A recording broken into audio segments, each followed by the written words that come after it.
Hi there, welcome to my gigantic game of prototypes. This is just a game where I go and just keep creating new scenes and create new prototypes, anything I find interesting. So what I'm going to do right now is make a prototype for, I'll just call it double jump.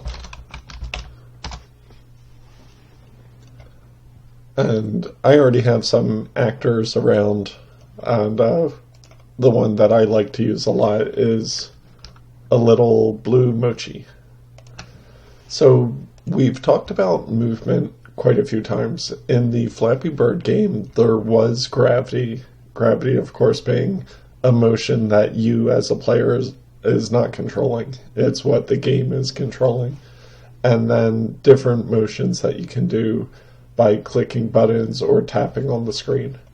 So for this scene, we do want gravity. And 85 down is always a good start for testing out things. But then since there's gravity, that means we need to have a way for him to continue walking. And in the Flappy Bird game, we had it where if the bird fell off or the blob fell off of the bottom of the screen, the game would reset, and that would be it. So in this case, we'll go and use tiles. And we haven't actually looked at tiles before, but an easy way to just create a tile, or I'll even create a new tile set. And if you have an image with 32 by 32 tiles already, you can just import it. Otherwise, just cancel. And for now, I'll go and create frame and just make it, I don't know, a blue tile. And while that's loading up in the background, tiles, what they do, it's in there. Let me just make that real quick. And then save that, and now that appears as that, and I'll just remove the blank frame that was default there.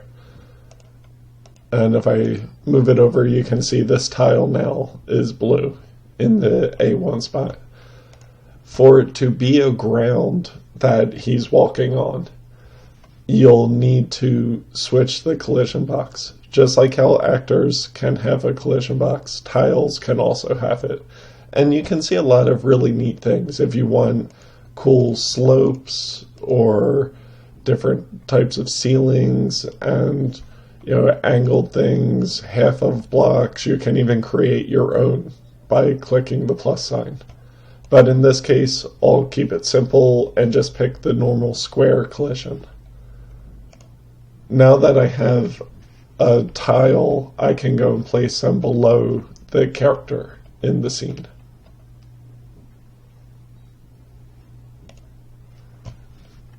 Back inside the scene, I'll go to that tile set that I just made, and then you can just click and drag, and it will go and make all of the tiles. So now there's tiles, and the Mochi character himself does have a collision box, so he'll be kind of floating a little, but that's okay. Let me close that one out. Alright, so now we have the character. Just like in Flappy Bird, the character is not actually moving, because if you want it to be a game where you can infinitely jump, you need to have the character stand still and then have things come at the character. So I have, excuse me, I have little bunny characters, and I'll just throw a collision box around the bunnies and then make it so the bunny cannot be pushed and then cannot rotate. That way, if the blob hits the bunny, then nothing will happen. Like the bunny won't go flying backwards or anything. and then normal is fine. Let me just make sure that the bunny doesn't have any behaviors attached, and it doesn't. So now what we can do, just like what we've done in the Flappy Bird, is just say, I'll say every 3 seconds, I'll go and create a bunny. So in this game, we need to make sure that there is a chance for 2 bunnies to appear. So 640, and then, let's see, the bunny would be at that spot. So that's 352. So at 640, 352, and then say there were 2 bunnies, then the second bunny would be up there. And that is 288. So now we know the location that the bunnies can be at. 352 and 288. In order to make it a random chance, it's incredibly simple. All you need is an if statement, put an equal sign, and then throw in a random number. So if you want it to be a 50-50 shot, then say random number from 1 to 2 equals 1. So what that does is every 3 seconds, the first thing it does is make a random number, and it has a 50-50 shot of picking 1 or 2. And if it picks 1, we'll create a bunny at 352, and then otherwise we can just copy that and then create both a bunny at 352 and 288. And now we need it to come at the character. For now, I'll just say -10 for last created actor. So this is just like with Flappy Bird, where we need to set an X speed, where it's coming at you from the side. And then the last thing is that you need to make sure the bunny is always active, because since it starts off of the screen, it needs to be able to still be manipulated even when it's off screen. So that's under Actors Property, make always active. And then for good measure, we've talked about how not killing off things means that eventually they will just keep accumulating and eventually crash the game. In this case, it's not a problem since the game will only be 30 seconds long, but we want to make sure if it goes past the left side of the screen completely, which is 64 pixels past in this case, then we want to kill it off. Okay, so now let me go ahead and I called that, didn't I call it? Oh, double jump, that's what I called it. I'll make that the starting scene, and then I'll just go ahead and test it real quick.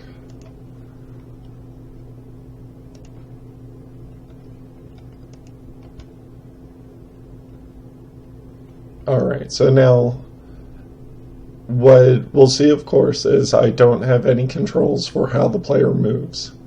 So the bunny should just come flying at the player and then knock him off.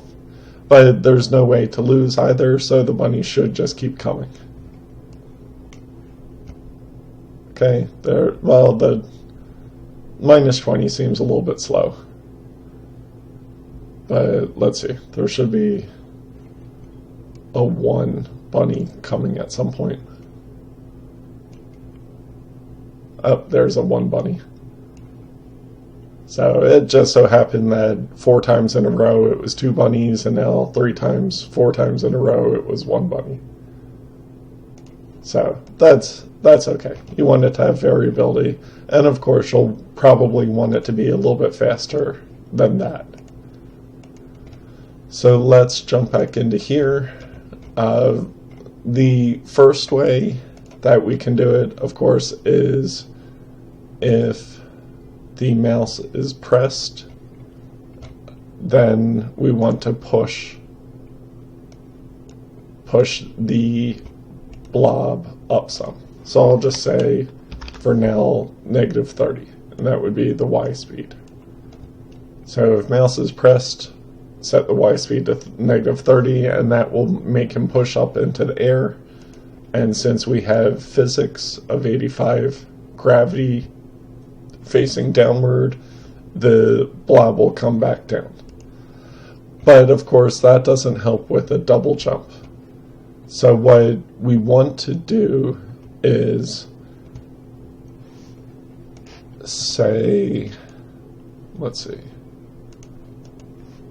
we'll create an attribute, which we haven't talked a ton about attributes, but if you click on attributes, create an attribute, you'll want a boolean. And then, let's see, I'll just call it double jump, just for ease. So if double jump is false,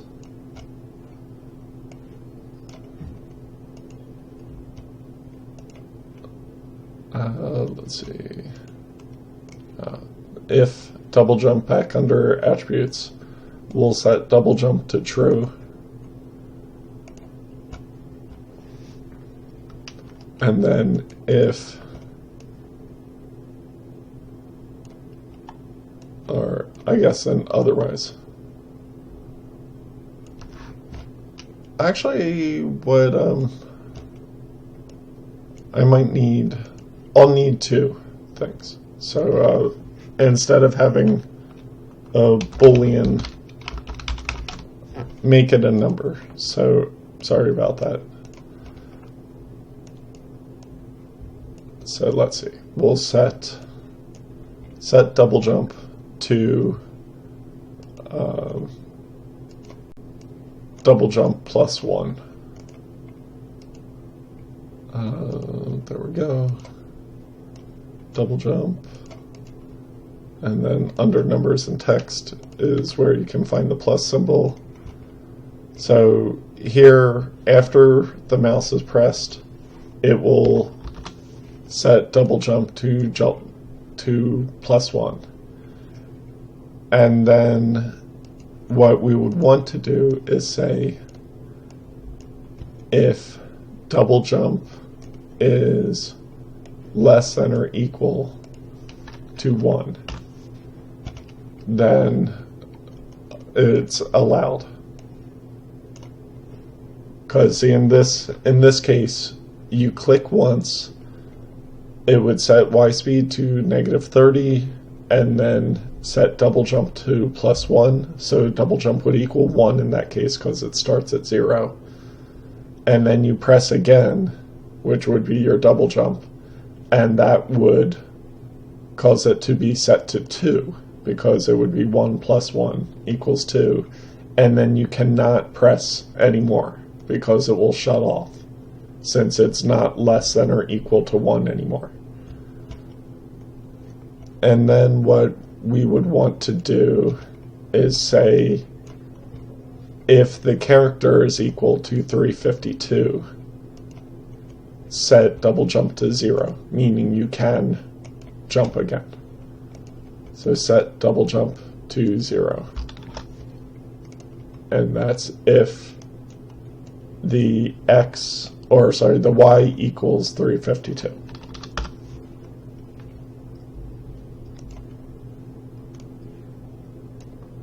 Y of the blob equals 352. Sorry, Y of the blob.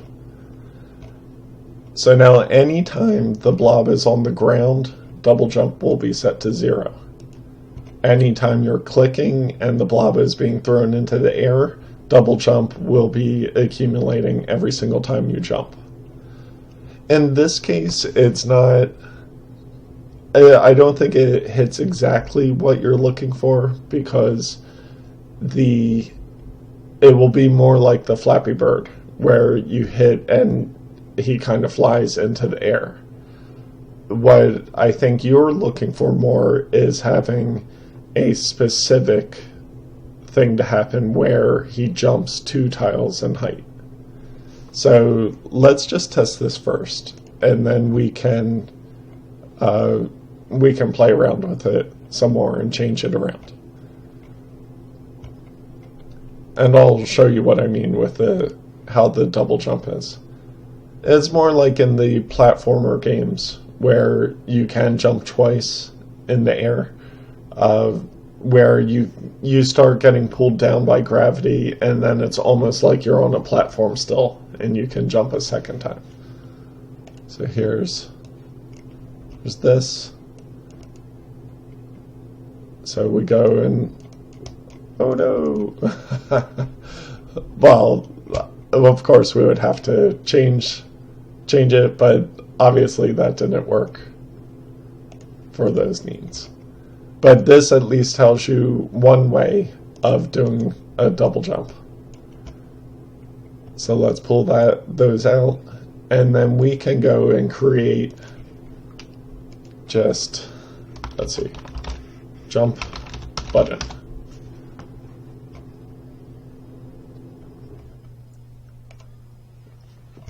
And then we'll go and create a quick thing, and we'll just call it jump in the button.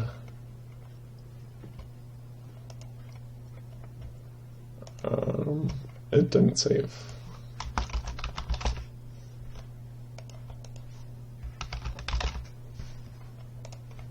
Okay, I don't know why it's not saving.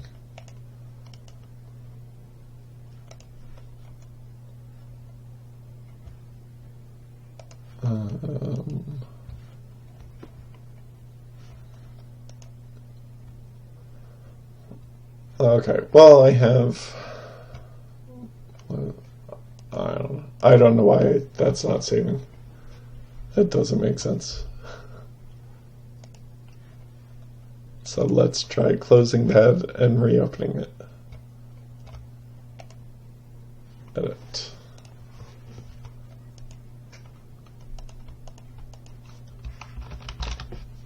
Jump. Maybe if, there we go.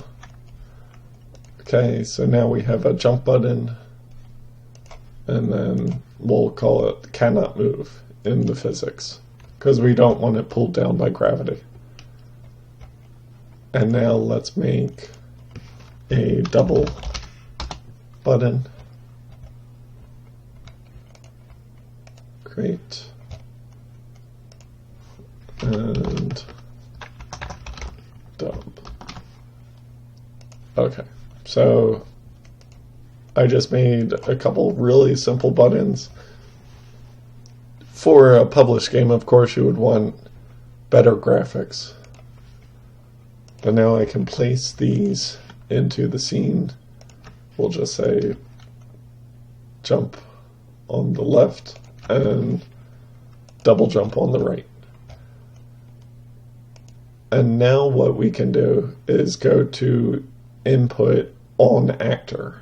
So now for clicking on an actor, pressed on jump, and we can just use this same thing. And of course 30 didn't work last time, so let's go with 40. And now I'll just go and duplicate that and change this to jump on there, and I'll just say 80. So now you have it where if you press on the jump button, it will go up by -40.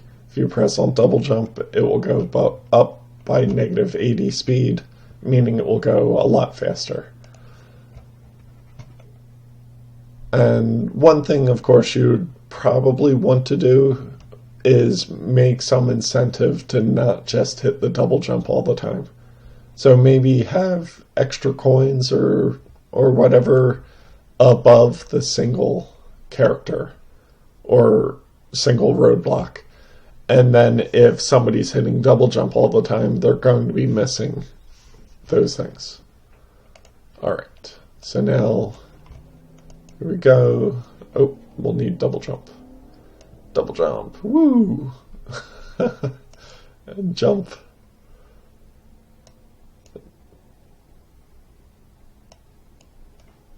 And double jump really flies.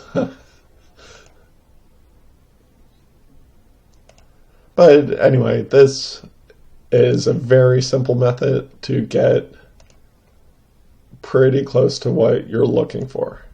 And of course it can be fine-tuned and changed around. All you would want to do maybe with this is say, let's see, so say you had coins or something. I'll just open up this real quick. Let's see what this is.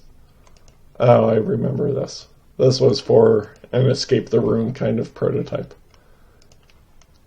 All right, so what you could do is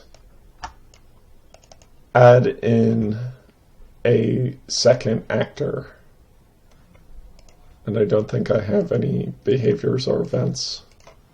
And then they cannot move. Oh, well, maybe I'll need to say cannot push.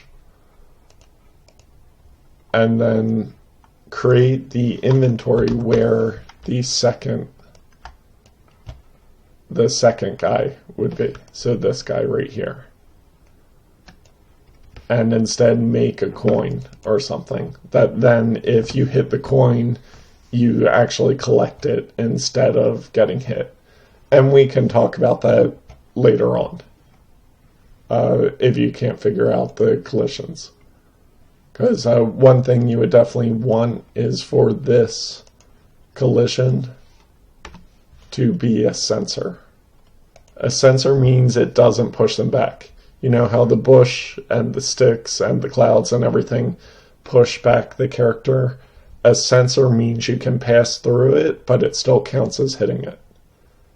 So what you can do is have a collision with a coin or whatever for money and have it increase the amount of money that you have. But that's all information for another time. Just for now, you have spawning the roadblocks, having a little money thing that you can collect, and then putting in buttons that make jump or double jump. And of course, -80 is too much. Don't forget the physics, and then don't forget to make sure that your barriers cannot be pushed and cannot be rotated. Oh, also, your buttons should definitely not be affected by gravity. Everything else, that doesn't matter, but they should not be affected by gravity. All right, I hope this helps.